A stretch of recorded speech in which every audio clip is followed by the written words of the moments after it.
Hello students, मैं सरिवल Mishra on arms academy के YouTube channel पे आपका स्वागत है।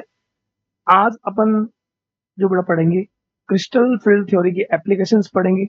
लास्ट क्लास में अपन ने उसके फैक्टर्स पढ़े थे कि अगर मान लो कोई कॉम्प्लेक्स आपको दिया जाए और उनमें किसी एक पे चार्ज हाई हो, किसी एक पे चार्ज लो हो, तो अगर चार्ज बढ़ेगा तो मैंने आपको बोला बोला था कि अगर अगर मेटल पे चार्ज इंक्रीज होता है तो मेटल पे चार्ज इंक्रीज होने से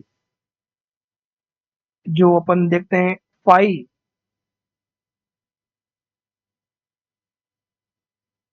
है ना, फाई जो आता है, फाई पोलराइजेशन, और पोलराइजेशन की डायरेक्टली प्रोपोर्शन होता है कॉम्प्लेक्स फॉर्मेशन टेंडेंसी।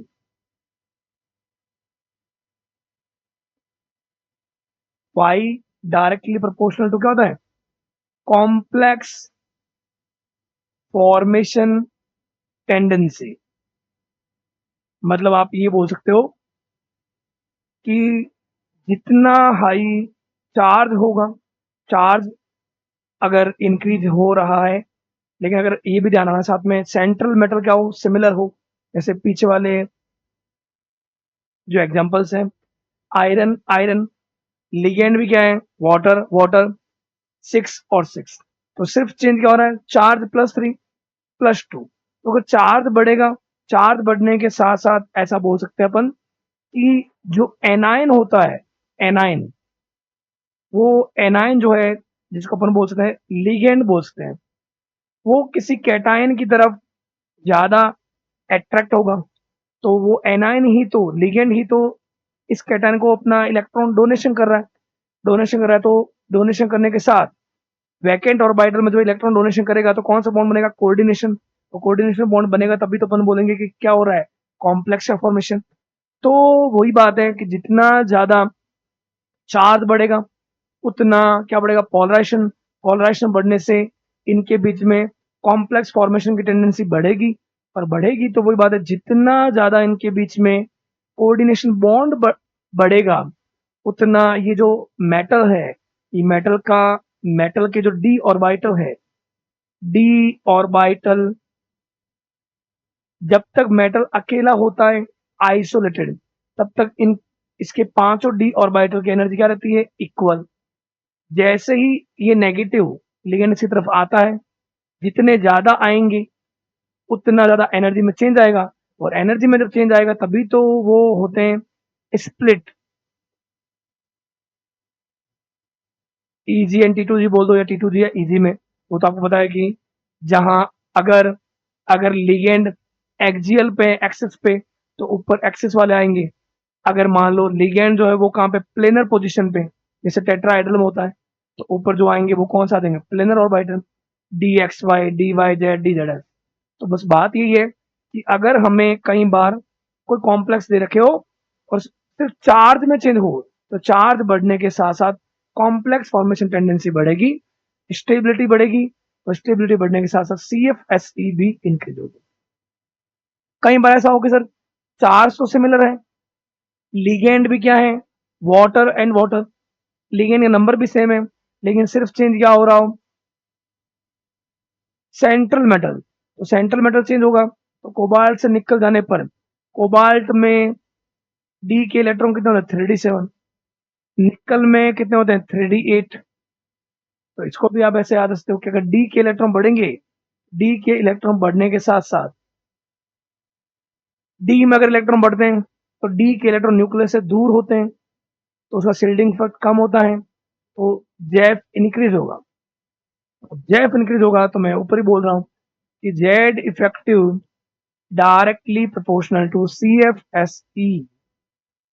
यहाँ पे भी यही बोल रहा है, metal cation, the magnitude of CFSE with the increases of the number of d electron.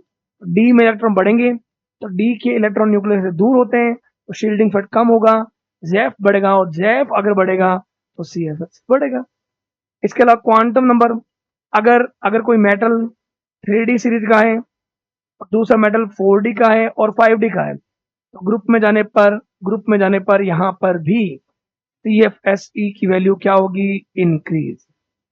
3D से ज्यादा 4D, 4D से बहुत ज़्यादा 5D, मतलब यहाँ पे ऐसा भी है कि इसका थोड़ा सा इंक्रीज होता है, 5D में बहुत ज़्यादा इंक्रीज होता है, because length not contraction.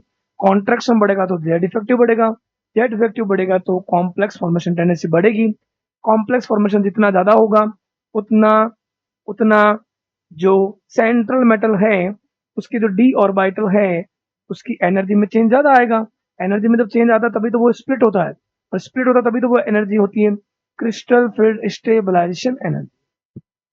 Okay, तो ये यहाँ पे ऑर्डर गलत लिखा हुआ है, ये रिवर्स होना चाहिए। यहाँ पे कोबाल्ट से ज़्यादा रोडियम, उससे ज़्यादा iridium. Okay, next types of hybridization. ये अपन ने देखा था तीनों में कि हाइब्रिडाइजेशन बोल दो, मतलब जैसे sp3 है, sp3 में क्या होता है टेट्राहाइड्रल, और किसी का अगर d2sp3 या sp3d2 है तो उसमें वो क्या होता है ऑक्टाहाइड्रल। तो आपको पता है ऑक्टाहाइड्रल जो है उसकी स्प्लिटिंग एनर्जी हाई आई थी टेट्राहाइड्रल से। कितनी हाई आई थी टेट्राहाइड्रल ऑक्टाहाइड्रल का 4/9, मतलब ऑक्टाहाइड्रल जो है वो 9/4 टाइम्स हाई होता है टेट्राहाइड्रल, और इन दोनों से ज्यादा होती है स्क्वायर प्लेनर की, और स्क्वायर प्लेनर में हाइब्रिडाइजेशन होता है dsp2। मतलब हाइब्रिडाइजेशन चेंज होगा तो लिगेंड की पोजीशन चेंज होगी, लिगेंड की पोजीशन चेंज होगी तो उसमें रिपल्सन में चेंज होगा, रिपल्सन में जब चेंज होगा तभी तो जहां रिपल्सन हाई होगा उस एक्सिस पर जो डी ऑर्बिटल है उनकी एनर्जी में ज़्यादा चेंज होगा, और जब ज़्यादा चेंज होगा तो फिर उस अकॉर्डिंग जिसकी एनर्जी में चेंज ज़्यादा आ रहा है वो स्प्लिट होने पर उसकी एनर्जी सबसे हाई, और जिसमें रिपल्सन कम आ रहा है उसकी सबसे लो आ रहा है। तो वो एनर्जी के बेसिस पर ही हम स्प्लिटिंग बताते हैं कि 5 ऑर्बिटल हैं, जैसे स्क्वायर प्लेनर में सबसे ऊपर होता है d x square minus y square, उसके नीचे होता है डी एक्स वाई, फिर डी जेड स्क्वायर, फिर नीचे डी वाई जेड और डी जेड एक्स। तो वो एनर्जी के बेसिस पर ही रखा गया है। इसके अलावा कई बार ऐसा हो कि कोई लिगेंड जो है जिसमें डोनर एक से ज्यादा हो, बाइडेंटेड हो, ट्राइडेंटेड हो, टेट्रा हो, पेंटा हो, उन सभी में जो डोनर है जैसे ऑक्जिलेटो भी है, ऑक्जिलेटो भी अगर है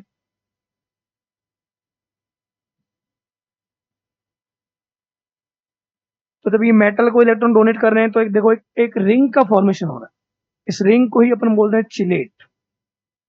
कई बार अगर स्ट्रेंथ लगभग आसपास हो, लिगेंड की स्ट्रेंथ ऑलमोस्ट पास पास हो, तो उस समय आपको देखना पड़ेगा कि जो चिलेट फॉर्मेशन कर रहा है उसकी स्टेबिलिटी हाई रहेगी। ओके, एक फैक्टर और होता है नेचर ऑफ लिगेंड वाला, लिगेंड की स्ट्रेंथ, स्ट्रेंथ ऑफ लिगेंड जो डिपेंड करता है डेल्टा नॉट पे, स्प्लिटिंग एनर्जी। और इसका ऑर्डर मैं आपको बताया था, ट्रिक भी बताई थी आपको, क्या बताई थी, सबसे लोवेस्ट आयोडीन इकबार, सचिन, क्लास से फरार, और ऑक्जेलेटो को पानी से प्यार, नाचता एनसी, नाचता उड़ता, नाचता उड़ता ammonia in north Canada and Colombia. तो ये डेल्टा नॉट का ऑर्डर है। अगर मान लो लिगेंड के नंबर सिमिलर है, मतलब सारे ऑक्टाइड्रल हो, सेंट्रल मेटल सिमिलर हो, चार्ज सिमिलर हो, सिर्फ लिगेंड अलग हो, तो आप इस अकॉर्डिंग रखते हो। वाटर तक, वाटर तक होते हैं वीक लिगेंड्स, वाटर के बाद में सारे होते हैं स्ट्रॉन्ग। सबसे ज्यादा स्ट्रॉन्ग होता है सीओ। वैसे सीओ के आसपास होता है एक और C2H4 इथाइलिन, ये भी होता है, इनकी स्ट्रेंथ ऑलमोस्ट आसपास है। ओके, नेक्स्ट, अब कुछ एप्लीकेशन है किसके, क्रिस्टल फील्ड थ्योरी के। मैंने लास्ट क्लास में भी जाते जाते बताया था आपको कि क्रिस्टल फील्ड थ्योरी का एप्लीकेशन में अगर अपन बात करें तो कलर प्रॉपर्टी ये है कि CFT ने ये बताया कि अगर एक मेटल है, मेटल के साथ में लिगेंड है, तो अगर लिगेंड अपने लोन पेयर देगा लिगेंड पे जनरली चार्ज क्या होता है, नेगेटिव। मेटल पे चार्ज क्या होता है, पॉजिटिव। पॉजिटिव नेगेटिव में एक तो है अट्रैक्शन, दूसरा इसके लोन पेयर के इलेक्ट्रॉन, और इसके डी ऑर्बिटल में भी क्या होते हैं, इलेक्ट्रॉन। तो इलेक्ट्रॉन इलेक्ट्रॉन में होगा रिपल्शन, और प्लस और माइनस चार्ज में होगा अट्रैक्शन। तो यहाँ पे अट्रैक्शन फोर्स भी है, रिपल्शन फोर्स भी है। उस वजह से हुआ क्या, उस वजह से हुआ ये, जब तक ये आइसोलेटेड था, अकेला था, तब तक इसके 5 के 5 ऑर्बिटल की एनर्जी इक्वल थी। इसलिए हम ऑर्बिटल को बोलते हैं डी जनरेटेड ऑर्बिटल। जैसे ही लिगेंड सामने आया तो लिगेंड अट्रैक्शन या रिपल्शन करेगा, तो एनर्जी में चेंज आया, तो ये स्प्लिट हो गए T2G और EG में, मान लो। तो एनर्जी गैप आ गया, इस एनर्जी गैप को अपन बोलते हैं स्प्लिटिंग एनर्जी। चलो, तो ये स्प्लिटिंग को अपन बोलते हैं क्रिस्टल फील्ड स्प्लिटिंग। अब यहां से कलर का क्या रोल है, कलर का रोल ये है कि अगर यहां कोई भी एक भी इलेक्ट्रॉन अगर अनपेड मिलता, एक भी इलेक्ट्रॉन अनपेड इलेक्ट्रॉन मिलेगा, तो अनपेड इलेक्ट्रॉन की नेचर रहती है कि वो एब्जॉर्ब करेगा सनलाइट को। सनलाइट एक इलेक्ट्रोमैग्नेटिक वेव है। इलेक्ट्रोमैग्नेटिक वेव में रेडियो वेव भी होता है, माइक्रो भी होता है, infra, visible, UV, X ray, gamma ray and cosmic. तो इसमें जो ये विजिबल है, क्योंकि कलर दिखेगा, पर कलर की बात कर रहे हैं, तो कलर मतलब विजिबल लाइट। तो अगर ये जो लाइट एब्जॉर्ब करेगा किसकी फॉर्म में, एच न्यू की फॉर्म में, फोटोन की फॉर्म में, तो ये जब एब्जॉर्ब करेगा तो इस इलेक्ट्रॉन की एनर्जी क्या होगी, इंक्रीज। तो मैं अभी एक थप्पड़ पड़े तो क्या होगा, एनर्जी बढ़ेगी। कोई बात है, इसको भी एक एनर्जी से एब्जॉर्ब किया मतलब इलेक्ट्रॉन इलेक्ट्रॉन एनर्जी को एब्जॉर्ब कर रहा है। एब्जॉर्ब कर रहा है तो मतलब वो इलेक्ट्रॉन लोअर एनर्जी लेवल से कहाँ जाएगा, हायर। अगर ये इलेक्ट्रॉन यहां से यहां जाता है तो इसको बोलते हैं डीडी ट्रांजिशन। इस प्रोसेस को बोलते हैं डीडी ट्रांजिशन। डी ऑर्बिटल से डी ऑर्बिटल में जा रहा है ये इलेक्ट्रॉन। यहाँ हायर एनर्जी लेवल में, हायर एनर्जी लेवल में एनर्जी अगर हाई रहती है तो मैंने अभी क्या बोला, थप्पड़ मारा, थप्पड़ मारने पर गुस्से का लेवल बढ़ेगा। गुस्से का लेवल बढ़ेगा तो उस समय स्टेबिलिटी कम होती है, तो ये यहाँ पे स्टेबल कम है। तो अगर ये वापस स्टेबल होना चाहता है तो ये अपनी एनर्जी को कम करेगा। तो अगर ये वापस ग्राउंड एनर्जी लेवल पे आना चाह रहा है तो ये एनर्जी इमिट करेगा। तो एनर्जी जब इमिट करेगा तो वो इमिशन एनर्जी हमें दिखती है कलर की फॉर्म में। तो जब ये अगर मान लो वापस यहाँ आता है तो वो हमें कलर की फॉर्म में दिखेगा, और कॉम्प्लीमेंट्री कलर, क्योंकि कुछ कलर कुछ एनर्जी को ये एब्जॉर्ब कर लेगा मेटल, मेटल के डी इलेक्ट्रॉन्स, कुछ वो इमिट करेगा। तो ये बात, ये जो ये एब्जॉर्प्शन होगा, ये एब्जॉर्प्शन होगा तो एनर्जी बढ़ेगी। एनर्जी बढ़ेगी तो वो ट्रांजिशन करेगा, इस प्रोसेस को बोलते हैं डीडी ट्रांजिशन। और जब ये वापस यहाँ आना चाहेगा तो ये एनर्जी को इमिट करेगा, जो हमें कलर की फॉर्म में दिखेगा। तो इसका मतलब तो ये है कि जिसमें भी अनपेड इलेक्ट्रॉन होगा, जिस भी जिस भी डी ब्लॉक का एलिमेंट, डी ब्लॉक का कोई भी एलिमेंट हो, आयन हो, कॉम्प्लेक्स हो, जिसमें उसका कॉन्फ़िगरेशन, इलेक्ट्रॉनिक कॉन्फ़िगरेशन D1 से लेकर D9 हो, D1 से लेकर D9 हो। देखो आपके सामने D1 अगर कॉन्फ़िगरेशन होगा तो एक अनपेड, D2 में 2 अनपेड, D3 में 3 अनपेड, D4 में 4 अनपेड, D4 में 5 अनपेड, D6 में D6 में भी 4 अनपेड, D7 में भी 3 अनपेड, D8 में 2 अनपेड, D9 में भी 1 अनपेड। तो D1 से लेकर D9 तक अनपेड इलेक्ट्रॉन मिलेगा, मतलब अनपेड इलेक्ट्रॉन हमेशा ही विजिबल लाइट को एब्जॉर्ब करेगा, तो उसमें डीडी ट्रांजिशन होगा। डीडी ट्रांजिशन होगा तो वो हायर एनर्जी वाला अगर वापस लोअर एनर्जी लेवल में आता है तो वो एनर्जी इमिट करेगा in the form of colour. तो उन सभी में डीडी ट्रांजिशन होगा तो वो सारे कलर होंगे। अब कलर क्या होगा, किस पर डिपेंड करेगा, तो वो बात है कि जो एब्जॉर्प्शन है, ये एब्जॉर्प्शन डिपेंड करता है क्योंकि ये स्प्लिटिंग हुई। ये स्प्लिटिंग किसकी वजह से हुई, लिगेंड की वजह से। अगर अगर मेटल के सामने लिगेंड नहीं आता तो मेटल के 5 और डी ऑर्बिटल की एनर्जी क्या रहती है? इक्वल रहती है। इसको बोलते हैं डीजेनरेसी। लिगेंड आया, अब लिगेंड जो है वो कितना इससे रिपल्शन अट्रैक्शन कर रहा है उस पर डिपेंड हुआ, तो उसी पर डिपेंड ये एब्जॉर्प्शन करता है। अब लिगेंड की स्ट्रेंथ क्या होती है? डेल्टा नॉट पे डिपेंड। तो यहाँ पे हम ये बात बोल सकते हैं, एनर्जी का एब्जॉर्प्शन किसकी फॉर्म में? एच न्यू की फॉर्म में। ये डिपेंड करता है किस पे? Strength of ligand. Strength of ligand और स्ट्रेंथ ऑफ लिगेंड, इसको अगर और अपन ओपन करें तो अपन क्या होगा? H c upon lambda. मतलब ये है कि लिगेंड जितना स्ट्रॉन्ग होगा उसकी वेवलेंथ, एब्जॉर्ब एब्जॉर्ब जो कलर कर रहा है, वो जिस कलर को एब्जॉर्ब कर रहा है उसकी वेवलेंथ कम होगी, इमिटिंग की ज्यादा हो सकती है। वो कॉम्प्लीमेंट्री भी मैं बताऊंगा कैसे आता है। पहले हमें पता होना चाहिए कि ये जो एब्जॉर्प्शन कर रहा है अनपेड इलेक्ट्रॉन करेगा, तो अनपेड इलेक्ट्रॉन होगा मतलब वो कलर्ड तो होगा, कलर शो करेगा। अब अब वो डिपेंड किस पे करता है? डिपेंड करता है कि अगर वो एब्जॉर्प्शन करेगा किसकी फॉर्म में? एच न्यू की फॉर्म में। डिपेंड करेगा वो लिगेंड पे, लिगेंड की स्ट्रेंथ पे। तो लिगेंड की स्ट्रेंथ क्या होती है? Delta not. इस न्यू को अगर अपन ओपन करेंगे क्या होगा? H c upon lambda. तो जिसकी वेवलेंथ या जो स्ट्रॉन्ग लिगेंड होगा उसकी वेवलेंथ क्या हो जाएगी? कम। ओके। और जो कलर वो इमिट करेगा, कॉम्प्लीमेंट्री कलर, वो थोड़ा सा ध्यान, वो डिपेंड करता है इस पे। एक चक्कर चलाओ, उस चक्कर में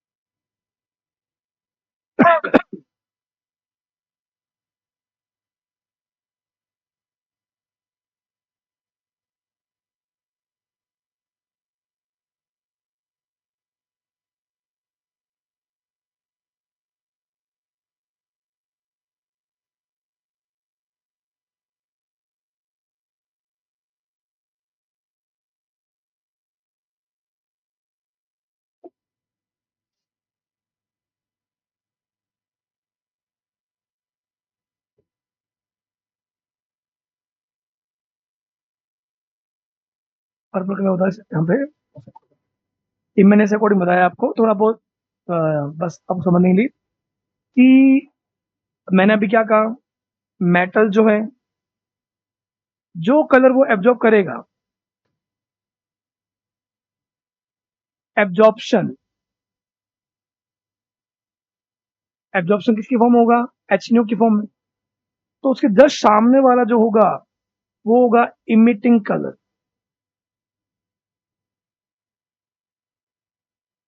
उसी को अपन बोलते हैं कॉम्प्लीमेंट्री कलर। आपको अगर कई बार ये ध्यान रखना है, जैसे एक लिगेंड दे रखा H2O, एक दे रखा वो एथिलीन डाइमीन और एक दे रखा वो CO। तो आपको थोड़ा सा ये ध्यान रखना है कि H2O से CO की तरफ जाने पर डेल्टा नॉट क्या हो रहा है? इंक्रीज। और डेल्टा नॉट आपको मैंने अभी बोला है कि डेल्टा नॉट जो होता है डायरेक्टली प्रोपोर्शनल टू क्या होता है? H new. जितना स्ट्रेंथ बढ़ेगा उतना एब्जॉर्प्शन बढ़ेगा, और एब्जॉर्प्शन बढ़ेगा लेकिन उसकी जो लैम्बडा होगी, वेवलेंथ, वो क्या होगी? कम।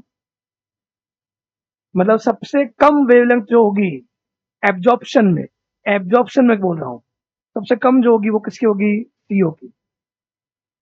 और सबसे ज्यादा किसकी होगी? H2।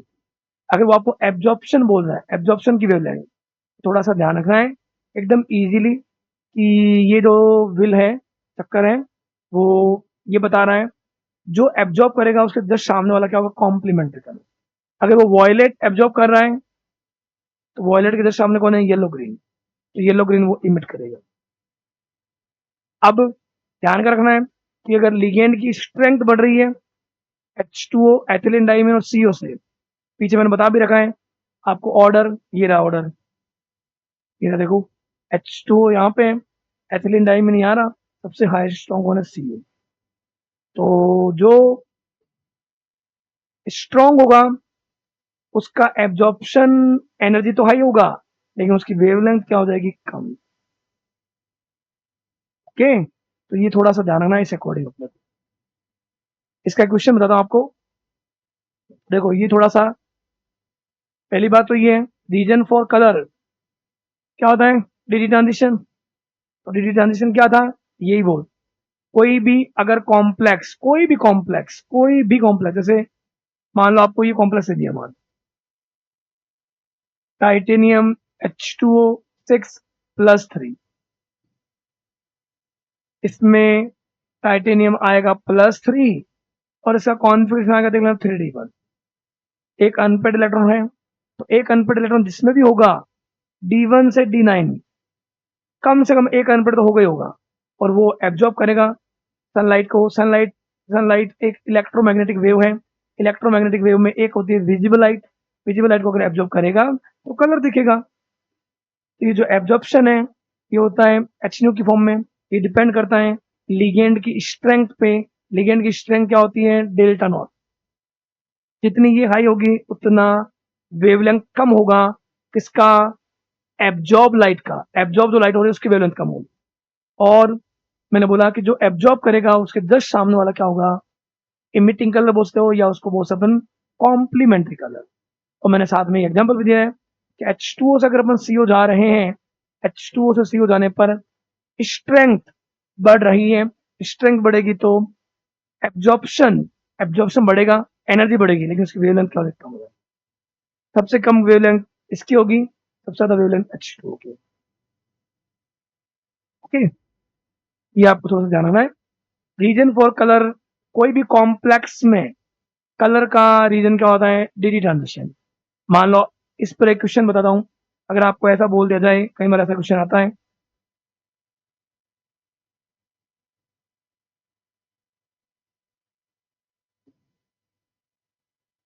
इन द फॉलोइंग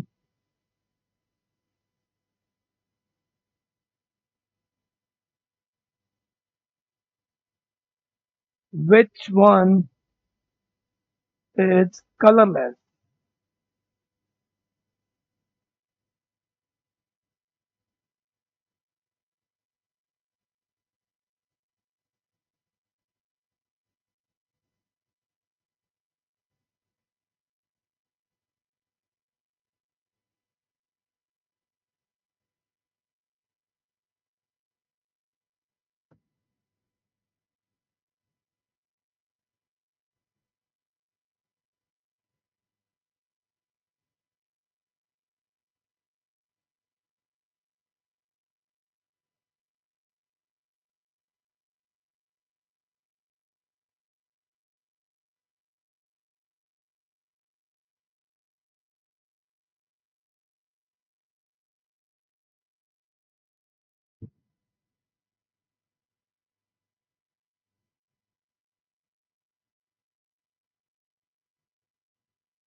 जैसे आपको ये बोल दिया जाए और इसमें बोला जाए विच वन इज कलरलेस,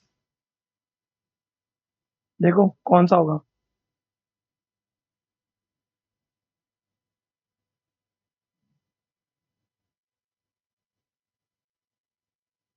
इसको कई बार ये भी बोल सकते हैं, in given complex which one can not absorb visible light, ऐसा भी बोल सकते हैं। तो बात वही है कि जो एब्जॉर्ब नहीं करेगा कलर नहीं देगा।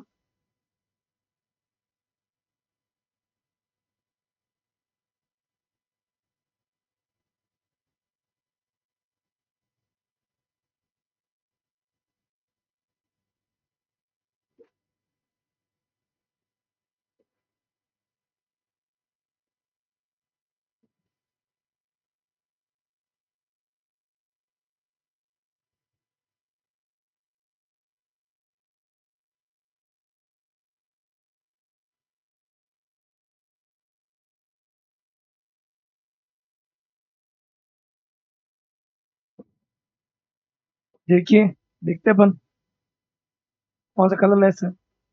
तो इसमें जो फर्स्ट ऑप्शन है उसमें लिगेंड कितने हैं, 4 है, लिगेंड 4 है, और क्लोरीन क्या है, वीक लिगेंड है। तो वीक लिगेंड है तो वहां पर पेयरिंग नहीं होगी। तो पेयरिंग जब नहीं होती है, पेयरिंग जब नहीं होती है और वीक लिगेंड है, कितने, 4 है, तो यहाँ पे आपको जो हाइब्रिडाइजेशन मिलेगा वो मिलेगा sp3। sp3 में क्या होता है, टेट्राहाइड्रल। क्या होता है, टेट्राहाइड्रल। तो टेट्राहाइड्रल में डी के जो 5 ऑर्बिटल होते हैं वो टूटेंगे जब, तो नीचे तो होंगे आपको ये इजी वाले d x square minus y square d z square, और ऊपर होंगे ये 3 d x y d y z and d z x. और यहां आपको दिख रहा होगा शायद निकल है +2 में, निकल +2 होता है 3d8, 3d8। तो 8 इलेक्ट्रॉन अगर आप भरोगे, 1 2 3 4 5 6 7 और 8, तो इलेक्ट्रॉन दो अनपेड है, और अनपेड है तो वो विजिबल लाइट को एब्जॉर्ब भी करेंगे, लोअर एनर्जी लेवल से हायर में ट्रांजिशन भी करेंगे, ट्रांजिशन करेंगे तो कलर्ड होंगे। फर्स्ट फर्स्ट जो है उसमें क्लोरीन वीक लिगेंड है, इसलिए पेयरिंग नहीं हुई है, पेयरिंग नहीं हुई है इसीलिए इसमें sp3 मिलता है। सेकेंड ऑप्शन जो है उसमें यहाँ पे वैसे इस अकॉर्डिंग भी कर सकते हो, एक यहाँ पे चार्ज +3 होना चाहिए, वैसे +1 भी होता है तो भी आपको टाइटेनियम जो होता है, टाइटेनियम उसका अगर जैसे +1 के अकॉर्डिंग भी आप करते तो भी क्या होता था, टाइटेनियम आता है 22 पे, तो इसका आउटर कॉन्फ़िगरेशन आपको मिलेगा 3d2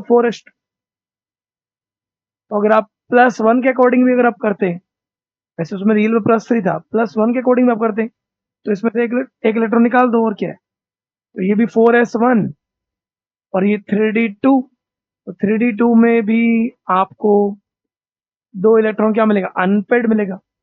तो अनपेड मिलेगा मतलब वो एब्जॉर्ब करेगा ही। थर्ड ऑप्शन जो है उसमें वो है NiCN4-। इसको जब आप आपने पीछे वीबीटी पढ़ा है, कम याद है तो आप वापस पीछे वीडियो जाए, वैलेंस बॉन्ड थ्योरी अच्छे से पढ़िए, तो आपको पता लगेगा कि इसका जो हाइब्रिडाइजेशन आएगा, इसका हाइब्रिडाइजेशन आएगा DsP2। DsP2 आता है तो होगा वो स्क्वायर प्लेनर, और स्क्वायर प्लेनर अगर आता है तो इससे जस्ट पहले वाले वीडियो में मैंने बता रखा है, जो क्रिस्टल फील्ड का सेकंड पार्ट है, कि स्क्वायर प्लेनर में डी के 5 ऑर्बिटल अगर ब्रेक होंगे, स्प्लिट होंगे, सबसे ऊपर होगा d x square minus y square, उसके नीचे आता है डी एक्स वाई, उसके नीचे आता है डी जेड स्क्वायर, और उसके नीचे आता है d x z and y z. वही निकल, निकल है +2 में, निकल +2 में 3d8, 8 इलेक्ट्रॉन आपको भरने एनर्जी के अकॉर्डिंग। सबसे लेवल नीचे इसका है, तो 1 1 2 3 4 5 6 7 8 सारे इलेक्ट्रॉन पेयर्ड है, कोई भी अनपेयर्ड नहीं। तो अनपेयर्ड नहीं है तो फिर विजिबल लाइट का एब्जॉर्प्शन ही नहीं होगा, और एब्जॉर्प्शन नहीं होगा तो वो क्या होगा, कलरलेस। देख सकते हैं आप आराम से, नोट करना हो तो नोट भी कर सकते हैं। पीछे क्वेश्चन ये था, in the following which one is colourless, कौन सा कलरलेस है जिसमें अनपेड इलेक्ट्रॉन नहीं होगा। तो वहां पे भी है, वहां पे भी है, यहाँ नहीं है, फोर्थ में अभी अपन देख लेंगे।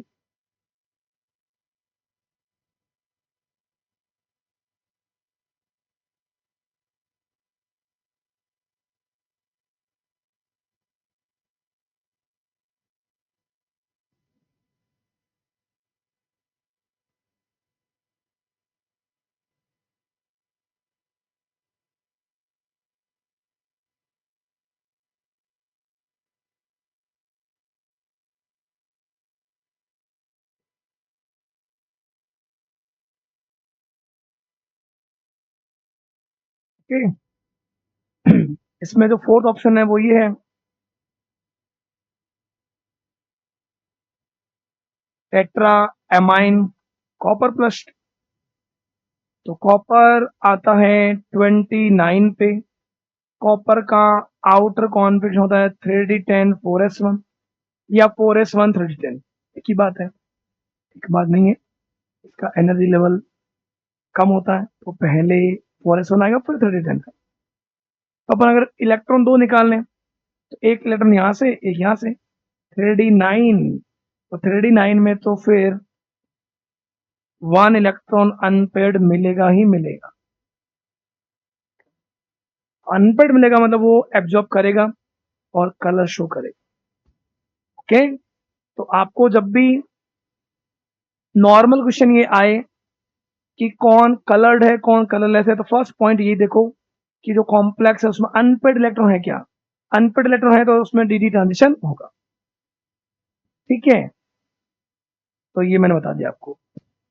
अब इसमें साथ में ये भी है कि अगर D0 या D10, जैसे D0 होता है, स्कैंडियम कभी भी आपको +3 में मिल जाए, टाइटेनियम आपको +4 में मिल जाए, वेनेडियम आपको +5 में मिल जाए, क्रोमियम आपको +6 में मिल जाए, Mn आपको +7 में मिल जाए, या ऐसा कुछ मिल जाए, या D10 में जिंक +2 में मिल जाए,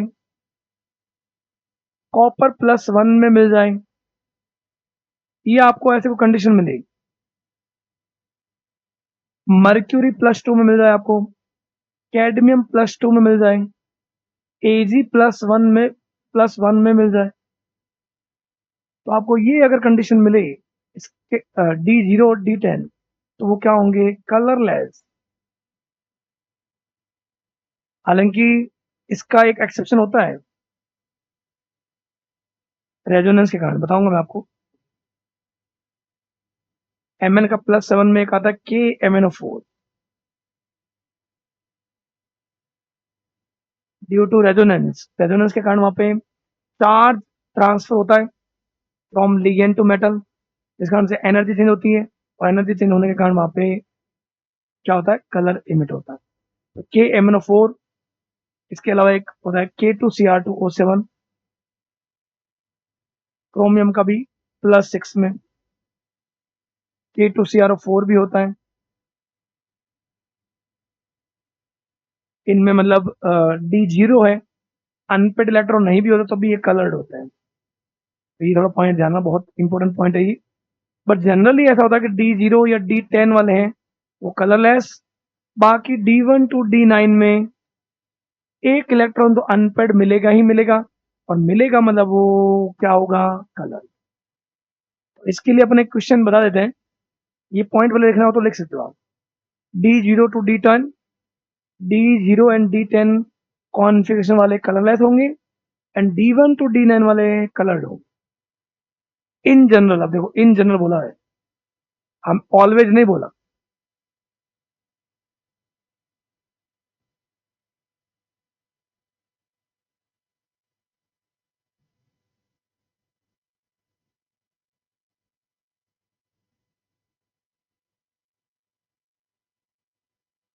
कैडमियम है CD।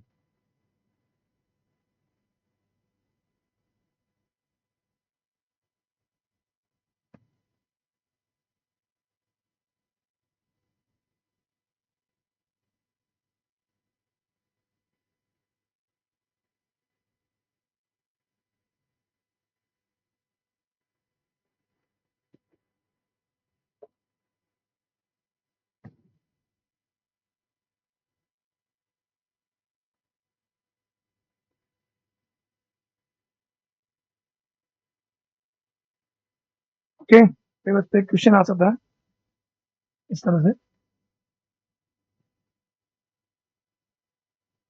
In the following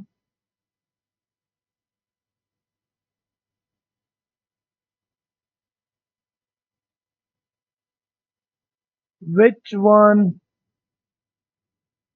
is colored। अगर मान लो ऑप्शन में आपको मिले K2CrO4,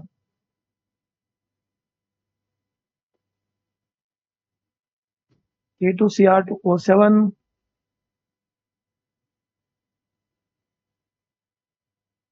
KMnO4 पोटेशियम पर मैग्नेट एंड ये हो जाए ऑल ऑफ दी।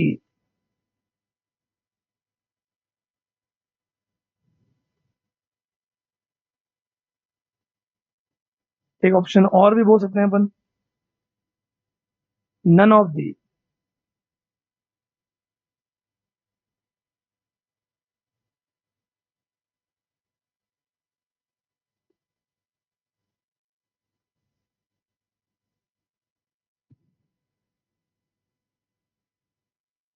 कौन सा कंपाउंड कलर्ड है? कलर होने का मेन रीजन होता है अनपेयर्ड इलेक्ट्रॉन।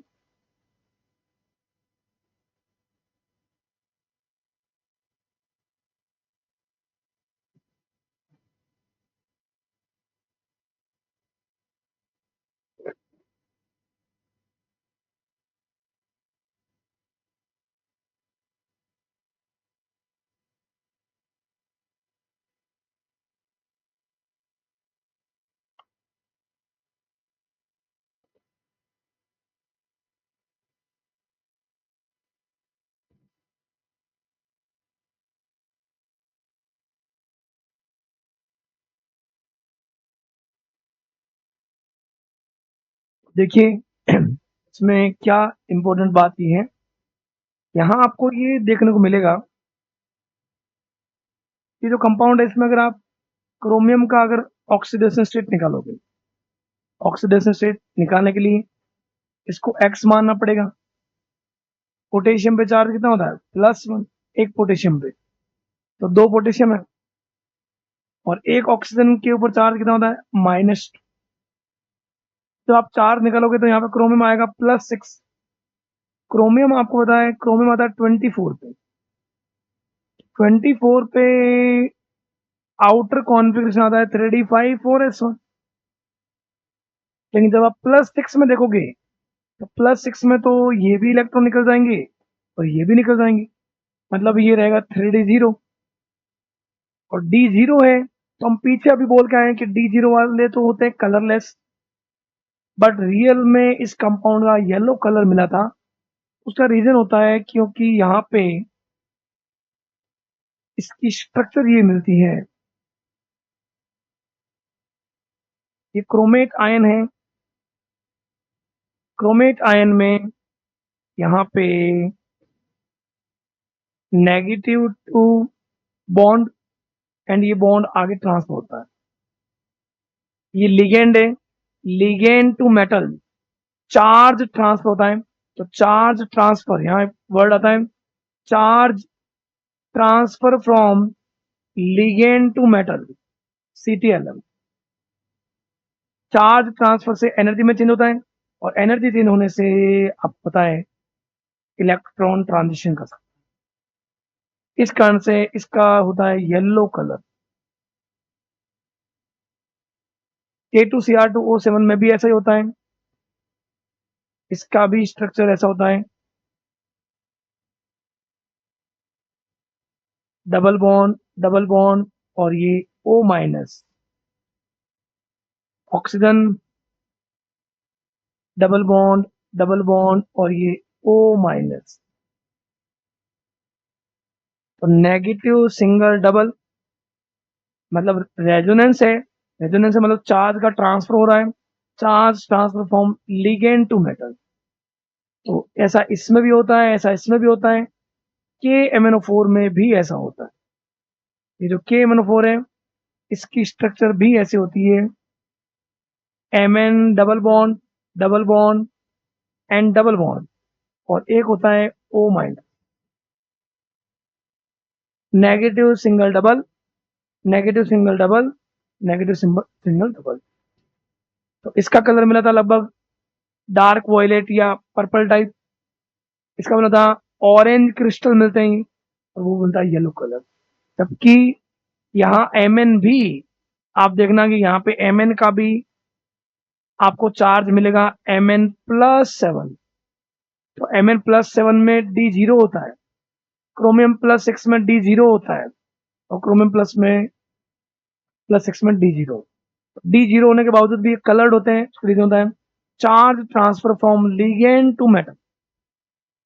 नोट कर लीजिए इसको।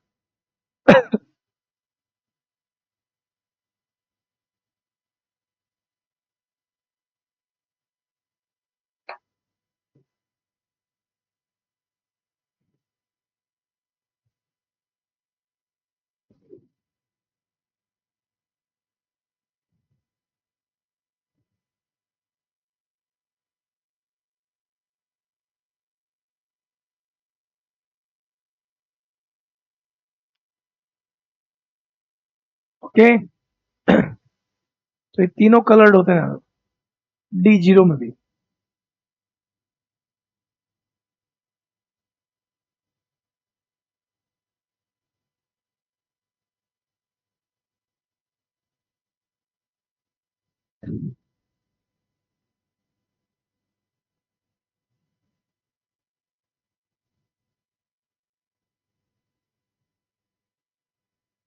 एक इसका एक अच्छा क्वेश्चन और देखते हैं। देखो, अगर मान लो आपको कई बार ऐसा बोल दिया जाए, if if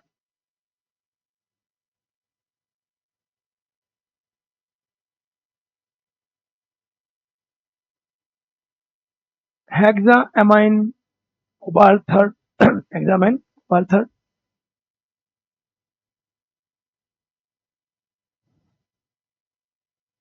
absorb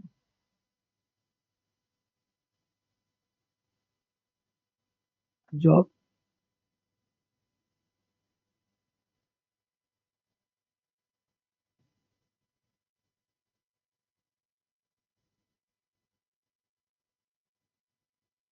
blue green,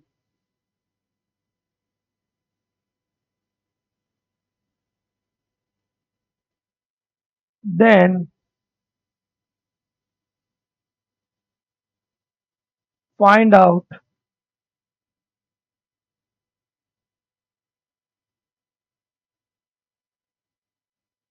find out absorb color for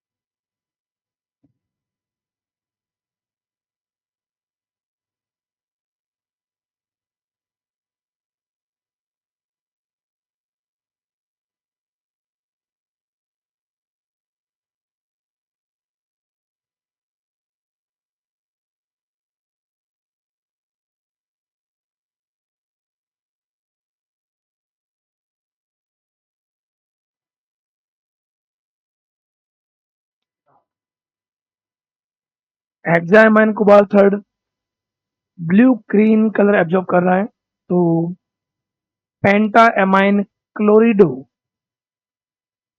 cobalt third ion कौन सा कलर एब्जॉर्ब करेगा?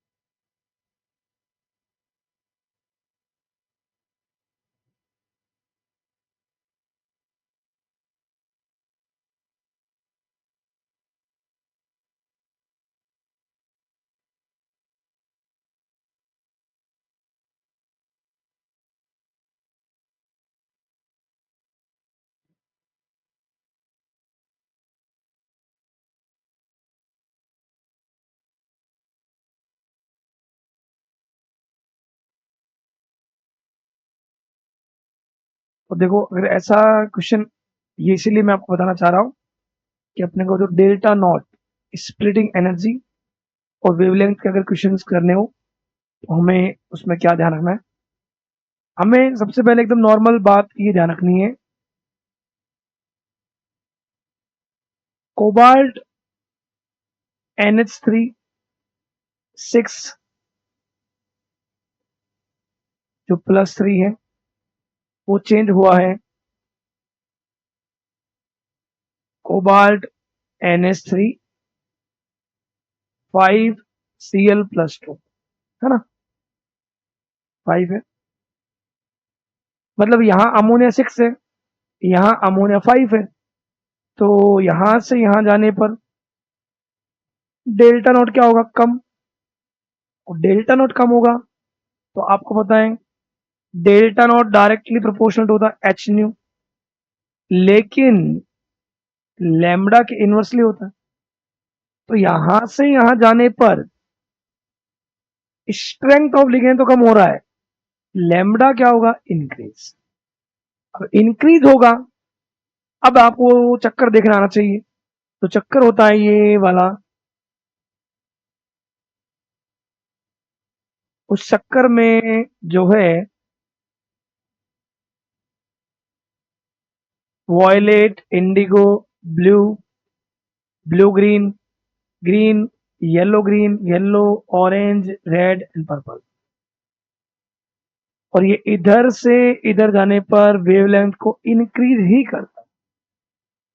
तो ब्लू ग्रीन जो है उससे ज्यादा वाला ही आंसर होगा, क्योंकि ब्लू ग्रीन तो ये कर ही रहा है एब्जॉर्ब। अब यहाँ 6 अमोनिया थे, यहाँ पे कितने हो गए, 5, अमोनिया कम हुए, स्ट्रेंथ कम हुई, लेमडा इंक्रीज हुआ, लेमडा इंक्रीज हुआ तो ब्लू ग्रीन से ज्यादा वेवलेंथ वाले, ना तो वॉयलेट है, ना ही इंडिगो है, ना ही ब्लू है, तो ब्लू ग्रीन से ज्यादा वाला कौन होता है, येलो। ओके, आराम से देख लीजिए। एक तो शॉर्ट में आपको ध्यान रखना था कि सर ये कॉम्प्लेक्स था, ये इसमें चेंज हुआ, अमोनिया 6 थे 5 हो गए, अमोनिया कम हुए, स्ट्रेंथ कम हुई, स्ट्रेंथ कम होने से सर लेमडा इंक्रीज होगा, इसका एब्जॉर्ब कलर का, एब्जॉर्ब का।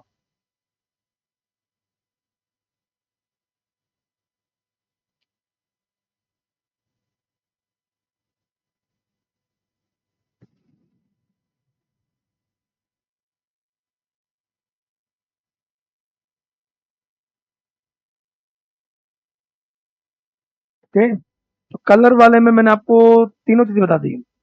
पहली बात, कलर होने का रीजन क्या है, अनपेड इलेक्ट्रॉन अगर होगा तो डी ट्रांजिशन होगा। कौन ऐसे हैं जिसमें अनपेड इलेक्ट्रॉन नहीं है फिर भी कलर्ड है, KMnO4, K2Cr27 और K2Cr4, क्रोमेट, डाइक्रोमेट, परमैंगनेट। और ये बता दिया आपको कि लिगेंड चेंज करने से अगर अगर स्ट्रेंथ ऑफ लिगेंड कम हो रहा है तो वेवलेंथ बढ़ेगा, तो आपको फिर इस अकॉर्डिंग देखना है चक्कर से।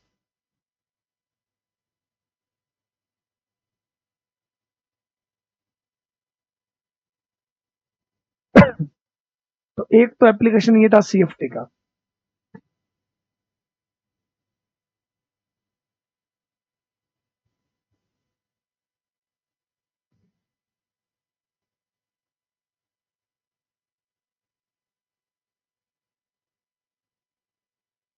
ठीक है,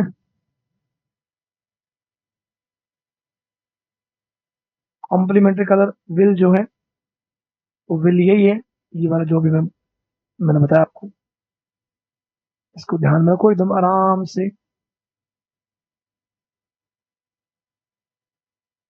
violet, indigo, blue, blue green, green, yellow green, yellow, orange, red and purple, या थोड़ा बहुत पिंक के जैसा दिखता हो, जो एब्जॉर्ब होगा उसके जस्ट सामने वाला इमिट होगा। ठीक है, तो एब्जॉर्बिंग, एब्जॉर्बिंग डिपेंड करता है डेल्टा नॉट पे, ये एब्जॉर्बिंग एनर्जी है, और वेवलेंथ के ये होगा इनवर्स, जितना स्ट्रेंथ हाई होगा उतनी एब्जॉर्बिंग, जितना ये स्ट्रॉन्ग हो उतना एब्जॉर्बिंग जो है कलर की वेवलेंथ कम होगी, मतलब यहां में से कोई होगी, इमिटिंग ज्यादा हो सकता है। कई बार वो बोलते हैं इमिटिंग रेड है, तो उसका उल्टा भी कर सकते हो कि इमिटिंग रेड हुआ है, तो सामने वाला ब्लू ग्रीन एब्जॉर्ब होगा, ऐसा भी पूछ लेंगे। ओके, तो ये ध्यान रखना है। इसके अलावा एक और एप्लीकेशन होता है कॉम्प्लेक्स का, सीएफटी का, क्रिस्टल फ्लूइड थ्योरी का। वो ये होता है कि कई बार हमें ये देखना हो कॉम्प्लेक्स मोर स्टेबल है, लेस स्टेबल है, तो इसके लिए अपन एक चीज और बता सकते हैं क्या, कोई भी कॉम्प्लेक्स बनता है ना, कॉम्प्लेक्स बनेगा तो शुरुआत में हमारे पास क्या होगा, शुरुआत में हमारे पास मेटल होगा जिसके ऊपर कोई चार्ज हो सकता है। एन नंबर में क्या होगा, लिगेंड जिसके पास में लोन पेयर हो सकता है, और वो लोन पेयर देके एक कॉम्प्लेक्स बना सकते हैं। ये कोऑर्डिनेशन नंबर को रिप्रेजेंट करेगा, जो उसके ऊपर चार्ज होगा वो कोई एन हो सकता है। मतलब यहाँ पे इसने लोन पेयर दिया, तो जो लोन पेयर देता है वो होता है लेविस बेस, जो लोन पेयर लेता है वो होता है लेविस एसिड। तो एक तरह से ये रिएक्शन क्या होगी, लेविस एसिड बेस रिएक्शन। अगर ये स्टेबल नहीं हुआ तो ये वापस रिएक्टेंट बन सकता है। तो ये रिएक्शन होती है रिवर्सिबल रिएक्शन, और रिवर्सिबल रिएक्शन में अगर rate of forward, rate of forward और rate of backward, rate of forward और rate of backward, rate of forward और रेट ऑफ बैकवर्ड जिस समय इक्वल होती है उसको अपन बोलते हैं इक्विलिब्रियम पॉइंट। क्या बोलते हैं, इक्विलिब्रियम पॉइंट।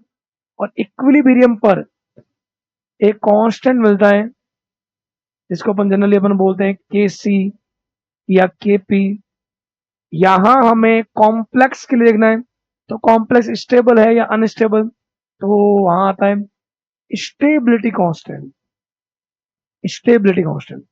अब स्टेबिलिटी जो है वो डिपेंड किस पे करती है, लिगेंड पे, क्योंकि लिगेंड ही तो सामने आएगा, तभी तो डी के 5 ऑर्बिटल की स्प्लिटिंग होगी। स्प्लिटिंग अगर, स्प्लिटिंग एनर्जी अगर ज्यादा होगी, स्प्लिटिंग एनर्जी अगर ज्यादा होगी, तो वो जो स्प्लिटिंग एनर्जी होती है वो डायरेक्टली प्रोपोर्शनल टू क्या होगी, स्ट्रेंथ ऑफ लिगेंड। तो मैं भी आपको यही बोलना चाह रहा हूं, ये जो केएस है ये इक्विलिब्रियम कांस्टेंट है, ये भी क्या होता है, प्रोडक्ट अपॉन रिएक्टेंट। और आपको ऊपर दिख रहा होगा प्रोडक्ट एक कॉम्प्लेक्स है,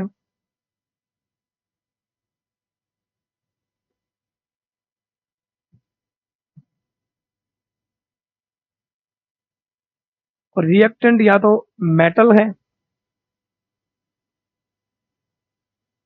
और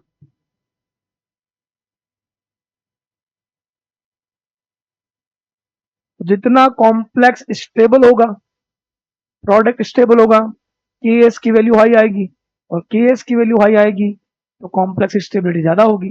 मतलब के एस डायरेक्टली प्रोपोर्शनल टू क्या आ जाएगा, स्टेबिलिटी। इसको स्टेबिलिटी कांस्टेंट बोलते हैं। और ये ऐसा भी बोल सकते हैं, ये वैल्यू हाई आएगी वो डिपेंड करेगा लिगेंड पे, तो लिगेंड की स्ट्रेंथ किस पर डिपेंड करती है, डेल्टा। और ये जो डेल्टा नोट है ये कब किसके कारण आता है, स्प्लिटिंग के कारण। तो स्प्लिटिंग होगा तभी तो अपन बोलेंगे क्रिस्टल फील्ड थ्योरी। तो क्रिस्टल फील्ड थ्योरी में ही स्प्लिटिंग एनर्जी थी। स्प्लिटिंग एनर्जी की बेसिस पर हमें पता चल सकता है कि कोई भी कॉम्प्लेक्स जो बनता है उस कॉम्प्लेक्स के बनने के दौरान वो भी एक इक्विलिब्रियम रिएक्शन हो सकती है एसिड बेस की, जिसमें लोन पेयर लेविस बेस की तरह, मतलब लिगेंड जो है वो लेविस बेस की तरह है, और सेंट्रल मेटल लेविस एसिड की तरह वर्क करता है। और अगर रिएक्शन फॉरवर्ड और बैकवर्ड जिस समय इक्विलिब्रियम पर होते हैं, या फॉरवर्ड रेट ऑफ रिएक्शन और बैकवर्ड रेट ऑफ रिएक्शन बराबर होता है, उसको बोलते हैं इक्विलिब्रियम पॉइंट। तो इक्विलिब्रियम पॉइंट पर जो कांस्टेंट अगर ज्यादा आएगा तो वो कॉम्प्लेक्स ज्यादा स्टेबल है, ये उस पर डिपेंड करता है। देख लो आप।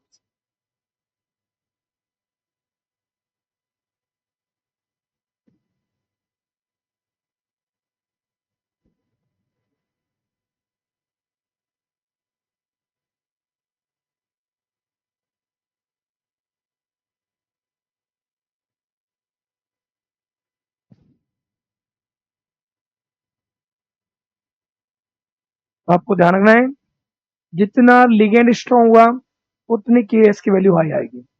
एक यहाँ पे थोड़ा सा ध्यान रखना एक बात का, क्या कि केएस के इनवर्सली एक होता है, केएस के इनवर्सली एक होता है बीटा। इस बीटा को बोलते हैं इनस्टेबिलिटी कांस्टेंट। इनस्टेबिलिटी कांस्टेंट बोलते हैं, थोड़ा सा ये ध्यान रखना।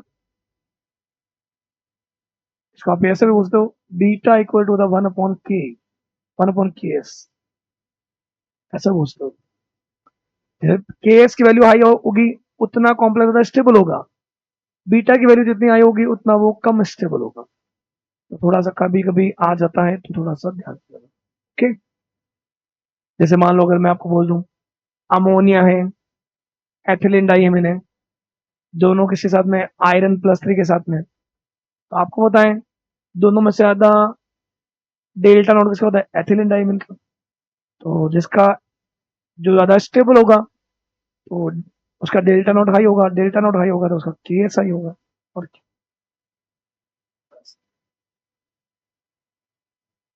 ओके, तो ये थोड़ा सा आपको ध्यान रखना।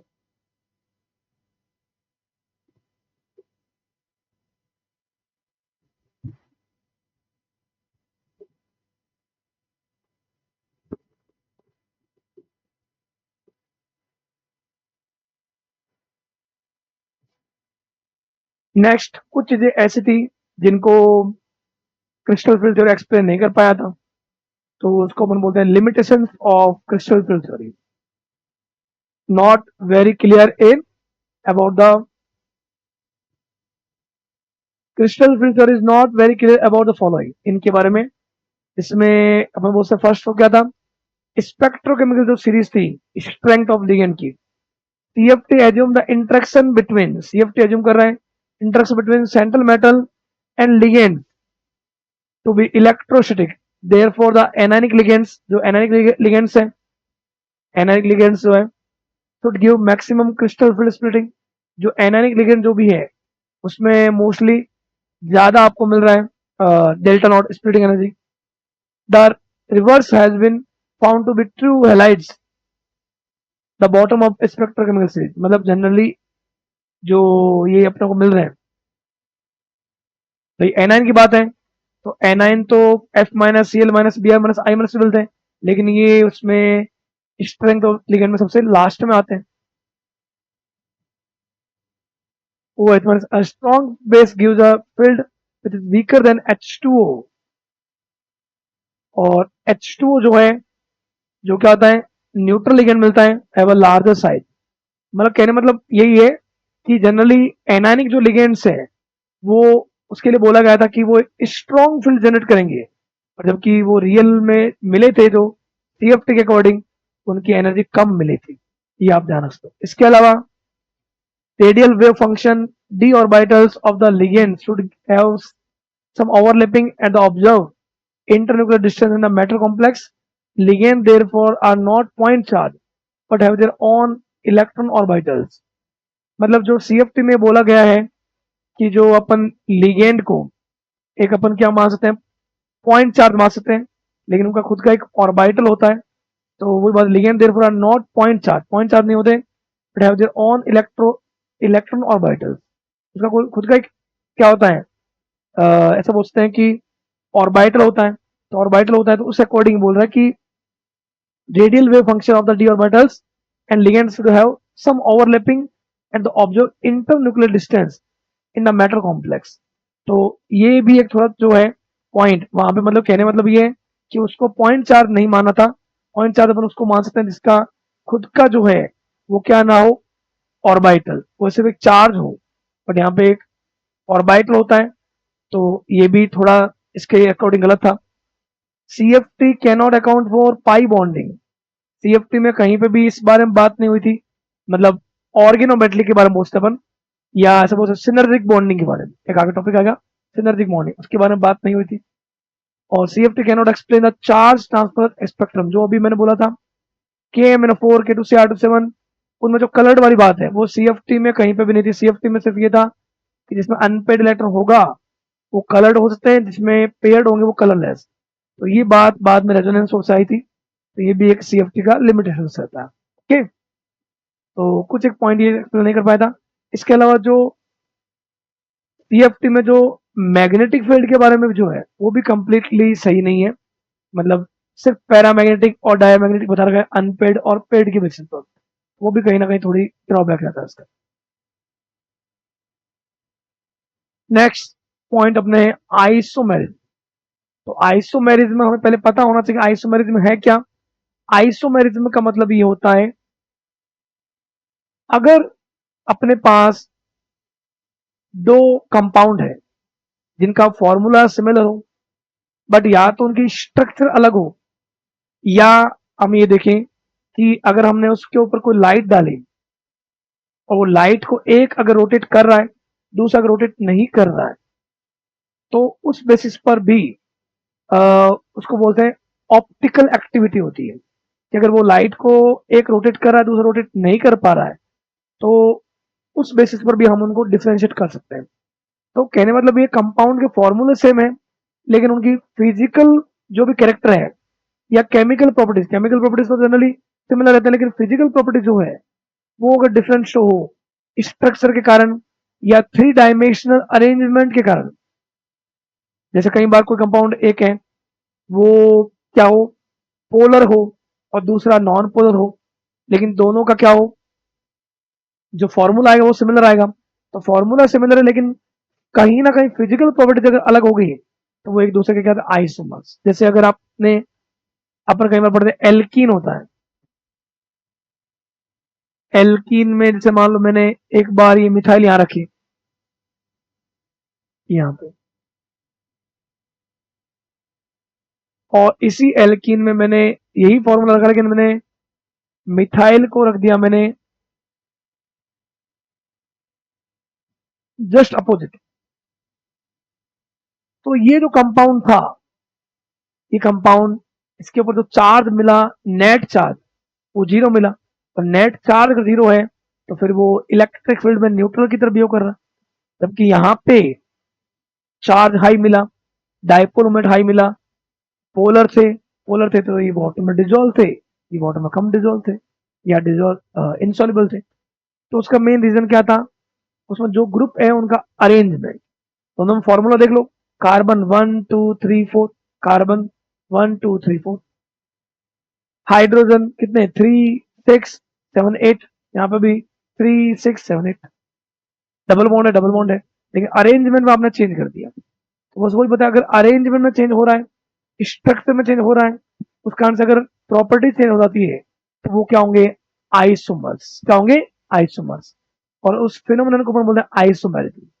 Molecular formula are similar but structural formula, structure अलग हो, क्या कहीं पे मान लो ऐसा हो जाए कि दो आपको कॉम्प्लेक्स दिए जाएं, ऐसा भी होता है इसमें कई बार।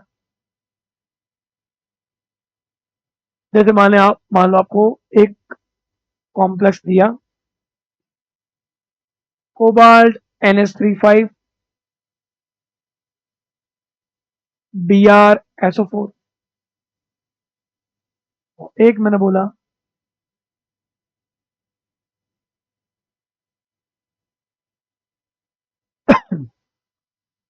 और इन दोनों को मैंने डिजोल्व किया सिल्वर नाइट्रेट के साथ, मान लो यहाँ cobalt cobalt, ammonia 5 SO4 Br formula same है।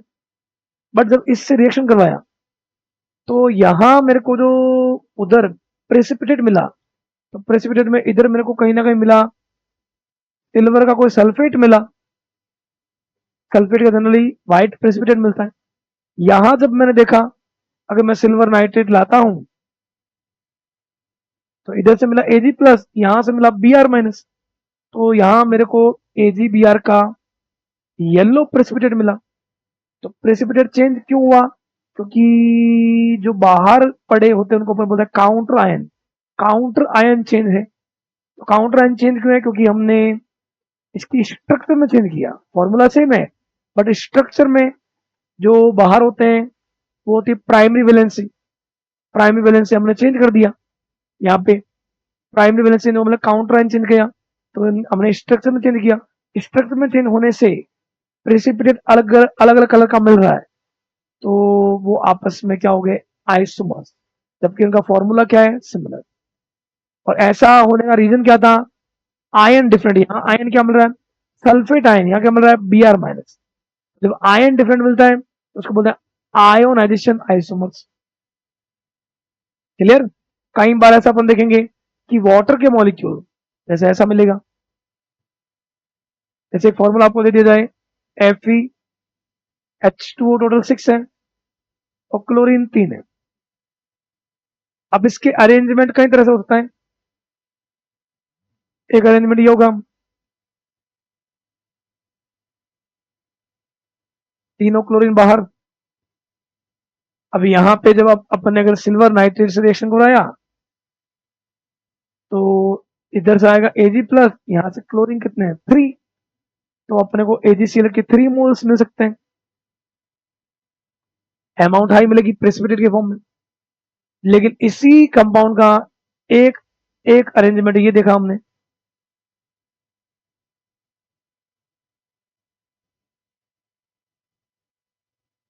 दोनों का फॉर्मूला देख सकते हो, molecular formula, molecular weight, iron iron water 6 5 and 6, chlorine 3 3।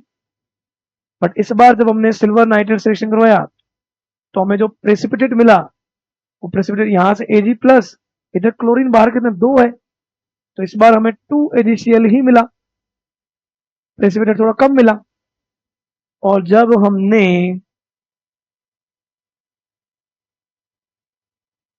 एक अरेंजमेंट ऐसा भी देखा जिसमें ऐसा भी था, इसको जब हमने सिल्वर नाइट्रेट से रिएक्शन करवाया तो यहाँ पे Ag प्लस क्लोरीन इस बार बाहर एक ही है, तो यहाँ पे प्रेसिपिटेट तो मिला लेकिन उसकी अमाउंट और कम मिली।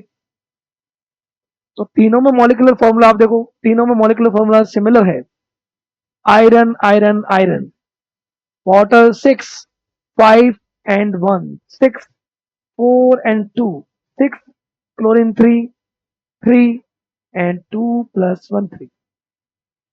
तो बस वही बात है कि जब कोऑर्डिनेशन स्फीयर के अंदर, ब्रैकेट के अंदर वाटर के मॉलिक्यूल अलग अलग होते हैं, तो उस कारण से हमें प्रेसिपिटेट भी अलग अलग अमाउंट मिलेगा। तो ऐसा किस कारण से हुआ, उनकी स्ट्रक्चर में चेंज होने से। तो ये स्ट्रक्चरल आइसोमर्स होते हैं और इस फिनोमेनन को बोलते हैं आइसोमेरिज्म। तो आइसोमेरिज्म का मतलब ये है कि दो कंपाउंड है, उनके फॉर्मूले सेम हो लेकिन या तो उनका स्ट्रक्चर बदल जाए या उनमें 3 dimensional x axis y axis and z axis के अराउंड मान लो अरेंजमेंट आपने चेंज कर दिया, जिस कारण से उनका मान लो ऑप्टिकल रोटेशन या कोई बात है, अगर तुमने उस पर लाइट डाली, लाइट को एक कंपाउंड रोटेट कर रहा है, दूसरा रोटेट नहीं कर रहा है, उसको बोलते हैं ऑप्टिकल रोटेशन।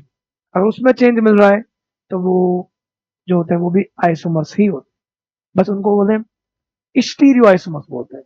और जिनमें सिर्फ स्ट्रक्चर में चेंज होता है उनको स्ट्रक्चरल आइसोमेरिज्म बोलते हैं। तो आइसोमेरिज्म दो टाइप की होती है, स्ट्रक्चरल, स्टीरियो। स्ट्रक्चर में कई बार अपन आयन चेंज कर सकते हैं, जैसे अभी मैंने बोला आपको, ये वाले अभी अपन देख भी लेंगे, जैसे FeH2O5 SO4 एंड Br। और दूसरा कंपाउंड है FeH2O5 Br अपन अंदर कर दें, SO4 बाहर कर दें। दोनों में देखो आयरन आयरन, H2O5 H2O5, यहाँ Br माइनस मिल रहा है, यहाँ पे SO4 माइनस 2 मिल रहा है। तो अगर आयन चेंज हो गया, आयन अगर चेंज हो गया तो फिर उसको बोलना आयोनाइजेशन। जहां वाटर के मॉलिक्यूल चेंज हुए थे, जैसे पीछे वाले में कोऑर्डिनेशन में 6 5 एंड 4, उसको बोलते हैं हाइड्रेट आइसोमर्स। एक अपन पढ़ेंगे कोऑर्डिनेशन, अभी बताऊंगा कैसे। एक आएगा लिंकेज, जो जनरली वो रिप्रेजेंट करते हैं जो होते हैं एम्बिडेंट लिगेंड्स। आपको याद होना चाहिए तुरंत एम्बिडेंट कौन से होते हैं। एक होता है लिगेंड आइसोमरिज्म और एक होता है coordination position isomerism. Coordination sphere में भी पोजीशन चेंज हो जाती है लिगेंड की, उसको बोलते हैं। और स्टीरियो आइसोमरिज्म में, स्टीरियो आइसोमर उसको होती है जिसमें जैसे मैंने बोला ना कि लिगेंड का 3 डायमेंशनल अरेंजमेंट चेंज हो जाता है।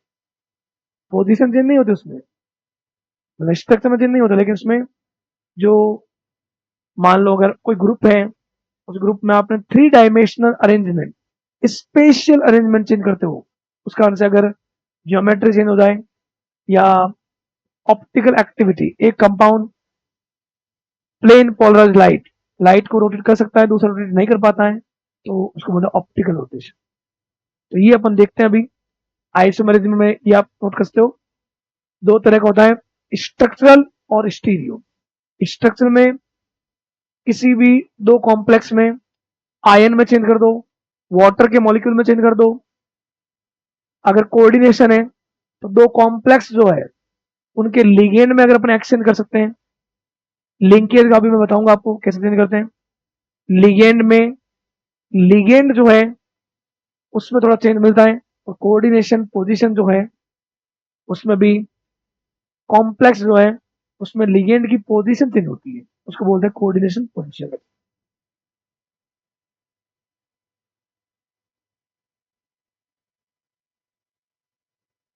तो देखते हैं अपन सबसे पहले स्ट्रक्चरल आइसोमेरिज्म।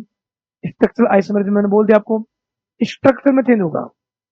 जैसे जैसे कैसे, it arises due to the difference in the type of chemical linkage and distribution of ligands within outside the coordination sphere।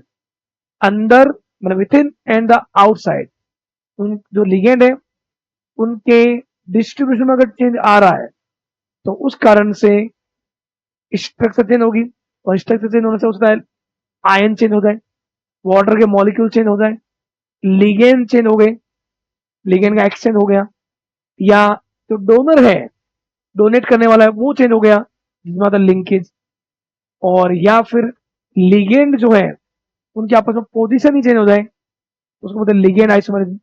तो मेन बात यही है कि ये उनमें मिलता है जिसमें या तो केमिकल लिंकेज और या फिर डिस्ट्रीब्यूशन ऑफ लिगेंड अगर चेंज होता है, तो किधर, अंदर और बाहर की तरफ, ब्रैकेट के अंदर इसको अपन बोलते हैं कोऑर्डिनेशन स्फीयर, और बाहर को अपन बोलते हैं काउंटर आयन, जहां जगह होती है ion sphere, coordination sphere and ion sphere में लिगेंड का एक्सचेंज होने से जो भी स्ट्रक्चर में चेंज होता है उसको बोलते हैं स्ट्रक्चरल आइसोमर्स, और इस फिनोमेनन को बोलते हैं स्ट्रक्चरल आइसोमरिज्म।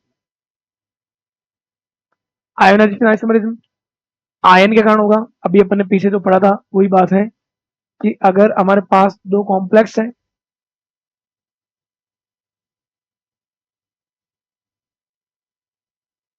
एक में बाहर सल्फेट है और एक में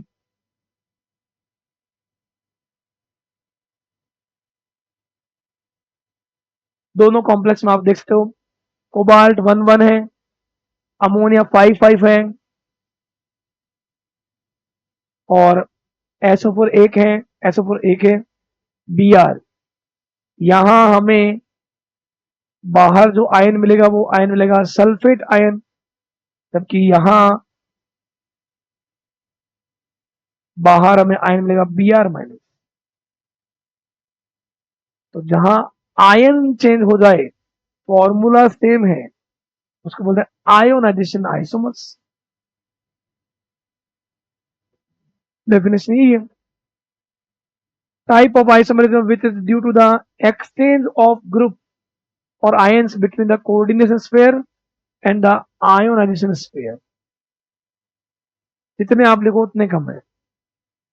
आप ये भी लिखते हो Fe H2O 5, मान लो एक क्लोरीन कर दिया,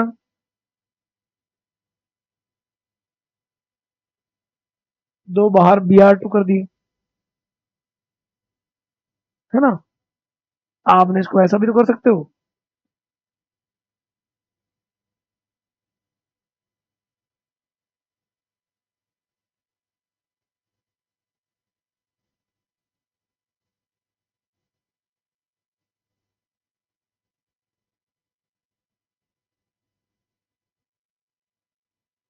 बी आर दोनों अंदर ले आए, क्लोरीन को आपने बाहर कर दिया।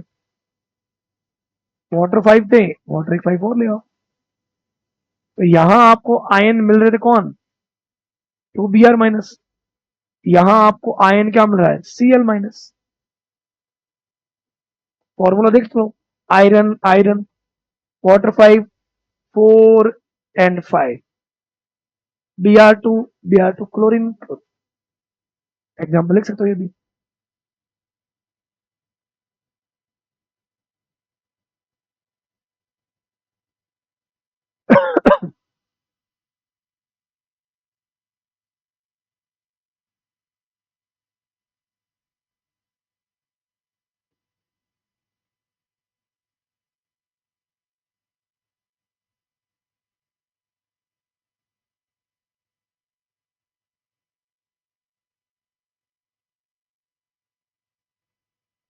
तो जहां आयंस में चेंज है वो आइसोमरिज्म होगी, आयोनाइजेशन आइसोमरिज्म।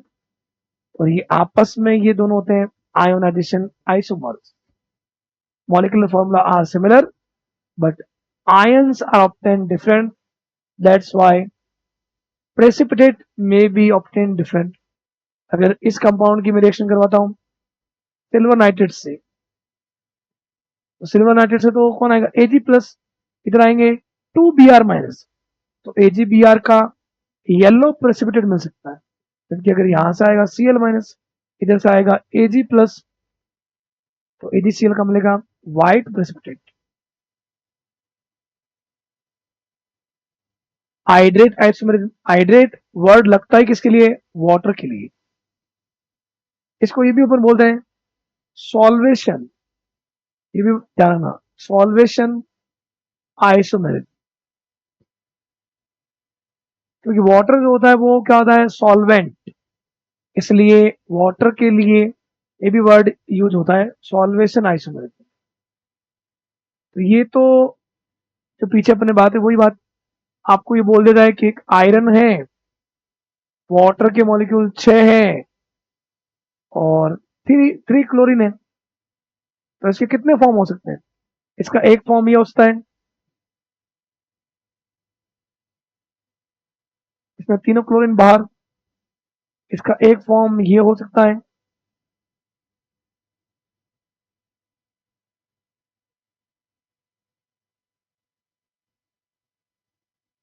इसका एक फॉर्म ये भी हो सकता है।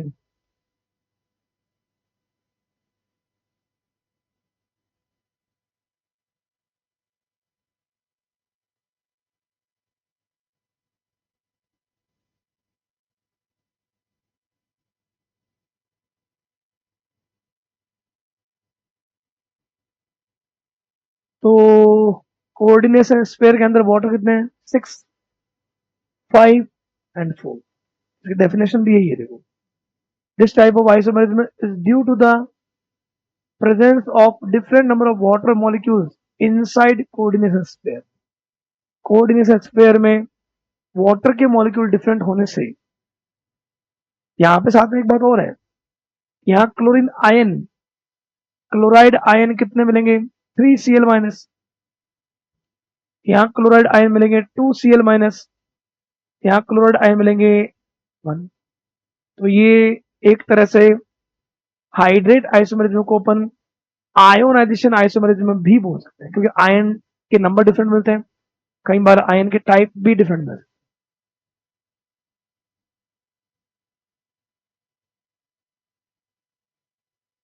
when molecular formula are similar but number of water molecule number of water molecule in coordination pair are different।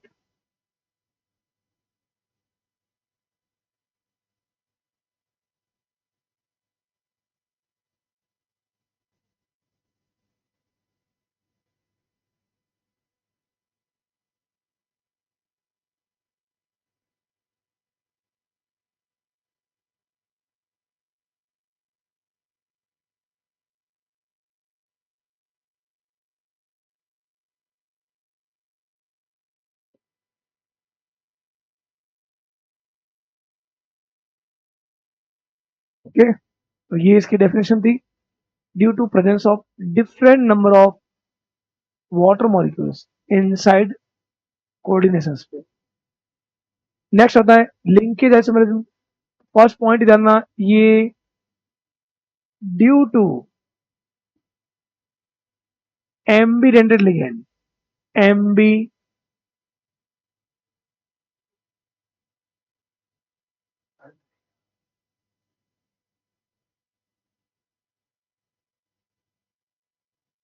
एम्बीडेंटेड ligand जो होते हैं, साइनाइड हो गया, आइसोसाइनाइड हो गया, इनमें वही बात है, डोनर बदल जाएगा, मतलब मॉलिक्यूलर फॉर्मूला सेम है, एक में डोनर साइनाइड हो, एक में आइसोसाइनाइड हो। नाइट्रो में नाइट्रोजन होता है और नाइट्राइट हो, ऑक्सीजन होता है। Thiocyanate, isothiocyanate.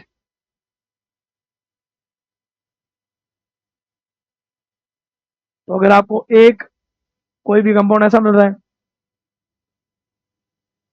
FeH2O5NO2+2, और दूसरा आपको कॉम्प्लेक्स ऐसा लिख दें,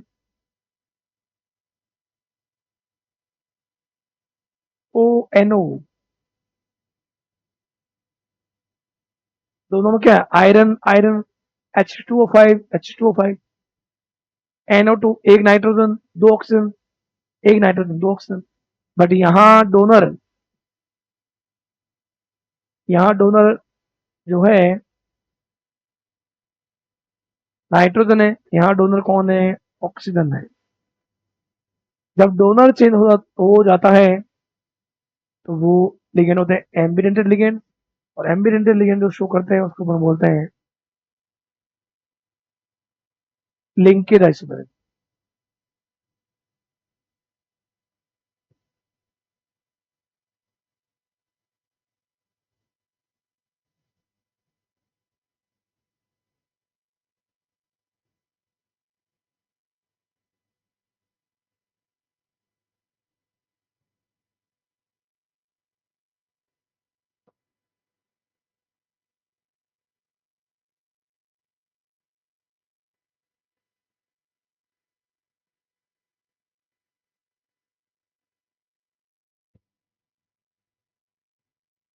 okay, this type of isomerism arises due to the presence of ambidentate ligands, NO2 cyanide or thiocyanate. These ligands have two donor atoms, but at a time only one atom is directly linked to central metal. तो वही बात है जो आपने अभी देखा उस according, cobalt NH3 5, एक में आप ले लो थायोसाइनेट, दूसरे में आप उसी को ऐसा लिख दो।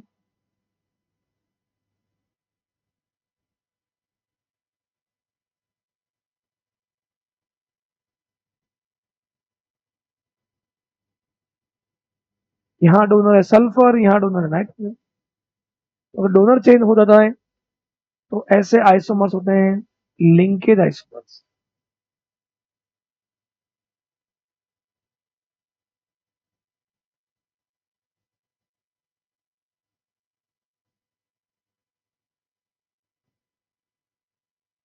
Okay, next coordination isomerism.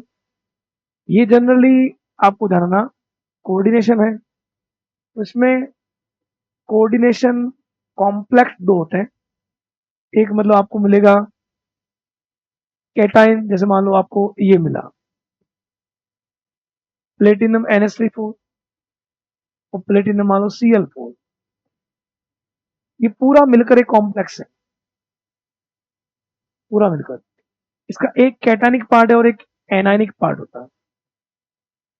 तो इनमें लिगेंड का एक्सचेंज होता है, तो लिगेंड का एक्सचेंज होने से एक तो फॉर्म ये हो गया, एक मैं क्लोरीन को अगर उस तरफ भेजूं तो मेरे को क्या मिलेगा, प्लेटिनम NH3 क्लोरीन, और ये हो जाएगा प्लेटिनम 3 क्लोरीन, एक NH3।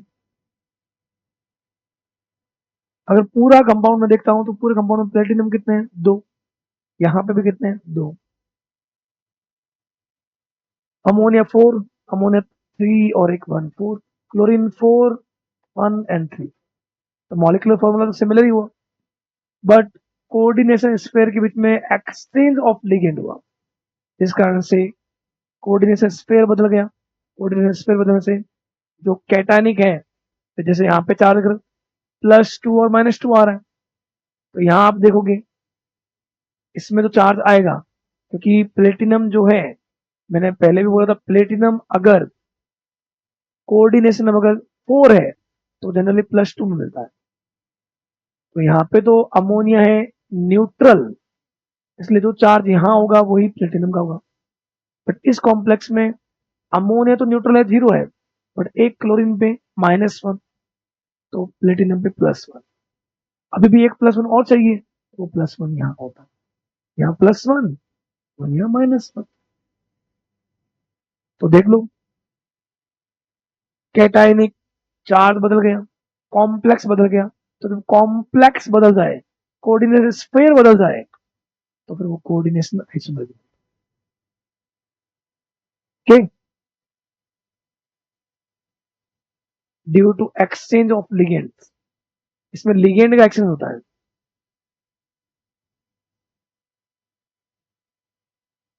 दो कॉम्प्लेक्स होते हैं, एक कैटायनिक कॉम्प्लेक्स और एक एनायनिक कॉम्प्लेक्स। तो कैटायन और एनायन के बीच में लिगेंड का एक्सचेंज होता है, जिस कारण से कोऑर्डिनेशन स्फीयर बदल जाता है।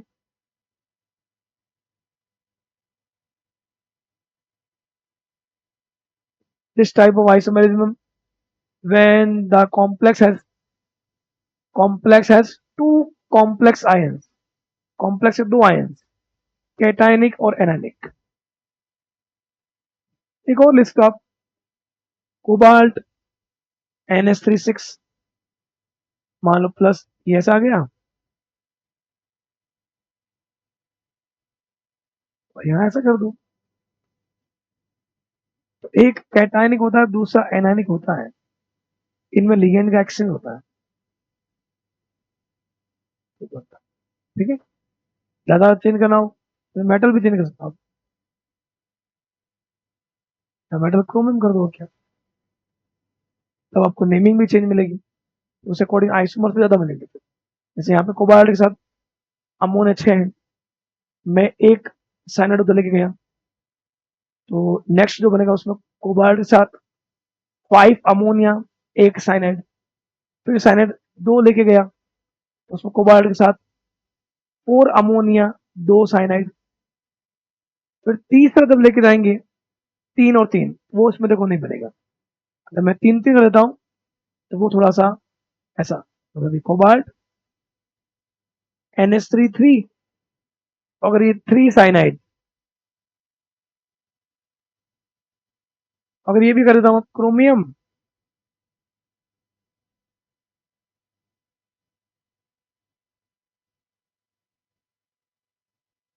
अब ये इसलिए नहीं होगा क्योंकि कोबाल्ट जो है कोऑर्डिनेशन में कितने होंगे, 3 और 3 6, 6, मतलब वो कोबाल्ट होगा +3 में।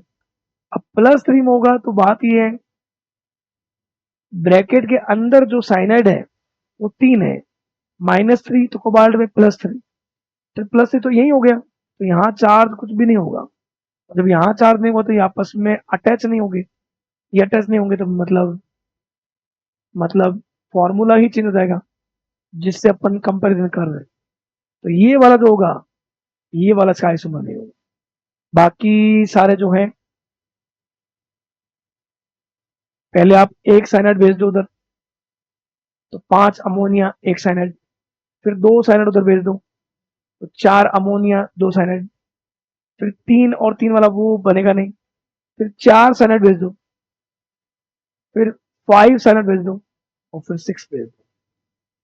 तो वही बात, उस अकॉर्डिंग जो इसके बनेगा आइसोमर्स, टोटल 6 आइसोमर्स बनेंगे, तो सब में लिगेंड का आपस में क्या होगा, exchange. This type of isomerism is caused by the interchange of ligands between two complex ions. Okay, तो ध्यान रखना, ये घर पे ट्राई करना इसका। ये जो मैं अभी लिखा है मैंने, हेक्सा एमाइन कोबाल्ट +3 जो है ना, और इसका जो एनायनिक फॉर्म है क्रोमियम वाला, इसमें लिगेंड का एक्सचेंज करवाना, 6 टाइप के कॉम्प्लेक्स बनेंगे। ऐसा पूछा भी जाता है कि दिस कॉम्प्लेक्स, इस कॉम्प्लेक्स के लिए कोऑर्डिनेशन आइसोमर कितने बनेंगे, 6 बनेंगे। लिगेंड आइसोमरिज्म ये वो शो करते हैं जो लिगेंड जो है उन लिगेंड में जो डोनर है उनकी पोजीशन में चेंज हो। जैसे जैसे कैसे, मान लो आपके पास एक लिगेंड ऐसा है,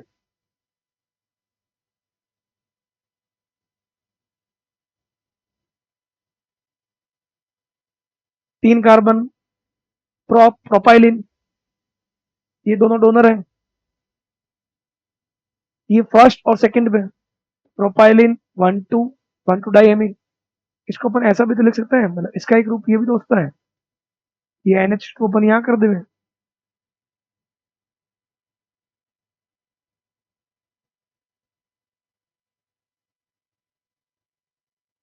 प्रोपाइलिन 1,3 डाइएमीन।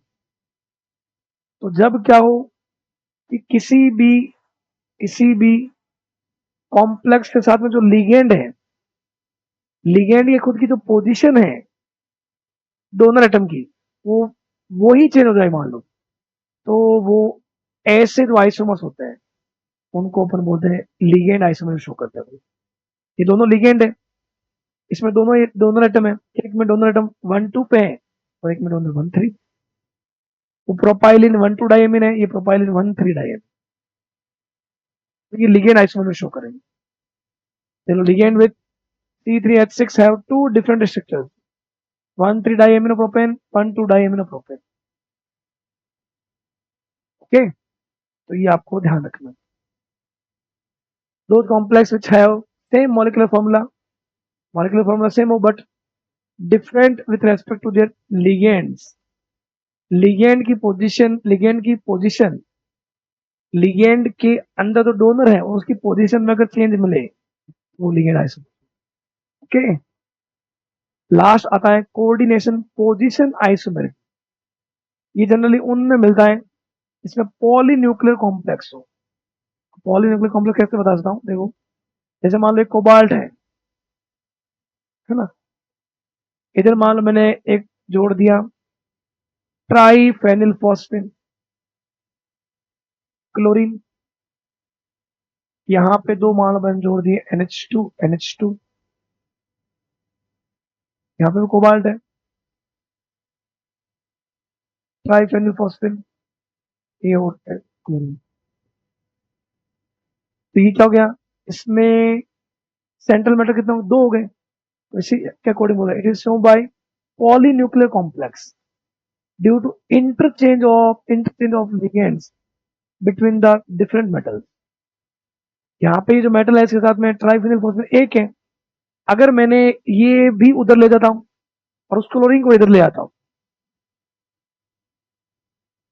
अगर दूसरा फॉर्म अगर मैं ये बनाऊं, इसमें मैंने ये कर दिया कोबाल्ट, ये ट्राइफेनिल फॉस्फिन, इधर भी ट्राइफेनिल फॉस्फिन, ये NH2, ये NH2, कोबाल्ट, इधर क्लोरीन और इधर भी क्लोरीन। अगर मैंने लिगेंड को चेंज कर दिया तो लिगेंड का एक्सचेंज करने से जो फॉर्म बनेगा उसको अपन क्या बोलेंगे, कोऑर्डिनेशन पोजीशन आइसोमेरिक। कोऑर्डिनेशन, जो कोऑर्डिनेशन दो सेंट्रल मेटल है उसमें हमने लिगेंड को उधर भेजा, तो लिगेंड को उधर भेजने से क्या चेंज हो गया, लिगेंड उधर भेजने से लिगेंड की पोजीशन चेंज हो गई, तो लिगेंड की पोजीशन चेंज होने से जो बन रहा है उसको हम बोले कोऑर्डिनेशन पोजीशन आइसोमेरिक। ओके, तो ये सारे आइसोमेरिज्म जो टॉपिक जो पॉइंट थे वो सारे जो थे वो थे स्ट्रक्चरल आइसोमेरिज्म के। नेक्स्ट क्लास में अपन देखेंगे स्टीरियो वाले, तो वो अच्छे से ध्यान से देखिए, CFT के एप्लीकेशन देखिए क्योंकि उनमें क्वेश्चंस बहुत मिलते हैं। और जब अपन कोऑर्डिनेशन का एक अपन ये भी देखेंगे प्रीवियस ईयर क्वेश्चंस वाला भी लाएंगे, इसमें आपको ये बताऊंगा कि ये क्वेश्चन प्रीवियस ईयर में आए और कितने कम समय में हमें चुटकी में सॉल्व कर सकते हैं। तो जुड़े रहिए आर्म्स एकेडमी के यूट्यूब चैनल के साथ। मिलते हैं